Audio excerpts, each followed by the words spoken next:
தமிழ்நாடு காசநோய் பணியாளர் சங்க தலைவர் மாநில தலைவர் மாரியப்பன். கடந்த 2 வருடங்களாக எங்களுடைய தமிழ்நாடு முழுக்க பணிபுரியக்கூடிய 1856 பணியாளர்கள் பணிபுரிஞ்சிட்ருக்கோம். அந்த காசநோய் தடுப்பு துறையில் 99 ஆரம்பிக்கப்பட்ட இந்த திட்டம் இன்று வரைக்கும் வெற்றிகரமாக போயிட்டு இருக்கிறது. 2025 மாண்புமிகு பாரத பிரதமர் வந்து டிபி இல்லா இந்தியாவை உருவாக்கணும்னு சொல்லியிருக்கிறாங்க.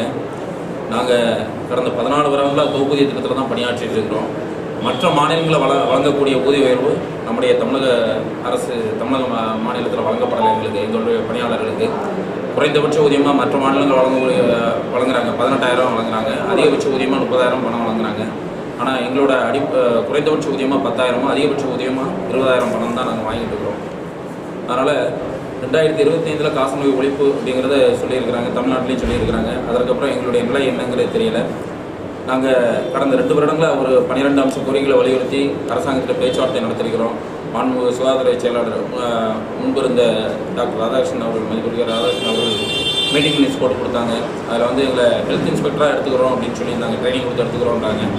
ஆனால் நாளை வெளியாகக்கூடிய மாண்புமிகு சுகாதாரத்துறை அமைச்சர் சொல்லியிருக்கிறாங்க 1000 சுகாதார ஆய்வாளர்களை பணி நியமனம் பண்ண போகிறோம் அப்படின்ட்டு.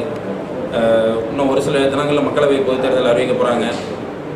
எங்களுடைய 14 வருட உழைப்பு வந்து நாங்கள் பணி பாதுகாப்பு இல்லாமல் தான் இன்ன வரைக்கும் வேலை பார்த்துட்ருக்குறோம். ஒரு போன மாதம் ஒப்பந்த அடிப்படையில் தான் பணி புரிஞ்சிட்ருக்குறோம். எங்களுக்கு ஊதிய உயர்வும் இல்லை, பணி பாதுகாப்பும் இல்லை, பணி நிரந்தரங்கிறதும் இல்லை.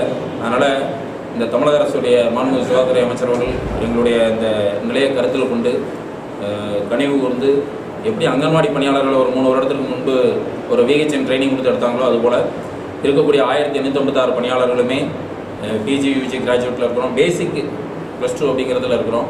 அதனால் கவர்மெண்ட் வந்து எங்களை ஹெச்ஐ கோர்ஸ் ட்ரைனிங் கொடுத்து எடுத்துக்கணுங்கிறத இந்த நேரத்தில் தெரிவிச்சுக்கிறோம். ஏன்னா எல்லாருமே 40-50 வயது கடந்துட்டோம், இந்த துறையில் வேலை பார்த்துட்டு இருக்கோம். 2025 அப்புறம் காசநோய் ஒழிப்புங்கிறாங்க.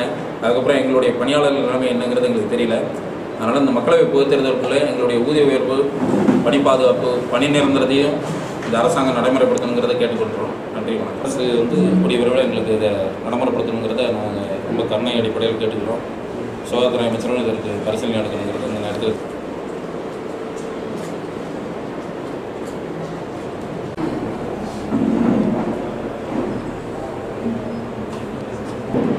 நேற்று விழுப்புரம் செலத்துல சார்ந்த பேசினேன். அவர் சொன்னாரு அந்த சங்கத்தில் லெட்டர் பேடில் நீ சேர்க்கணும்னு சொல்லலை, என்னங்கிறதே தெரியாமல் திடீர்னு படி வாங்கணும் அப்படிங்கிற அந்த அதிகாரிகளோட இதுக்கு ஒத்துக்கிறாங்க. ப்ளஸ் 2 எக்ஸாம் தான், அதனால் ஸ்டடி சென்டர் அந்த மாதிரி போகிறது நான் கூட்டு போகணுங்கிறதுனால என்னால் வர முடியல அப்படின்னு சொல்லிட்டாரு. நம்ம பணியாளர் ஒருத்தர் டிவியோட கொஞ்சம் நல்ல க்ளோஸாக இருந்திருக்காரு.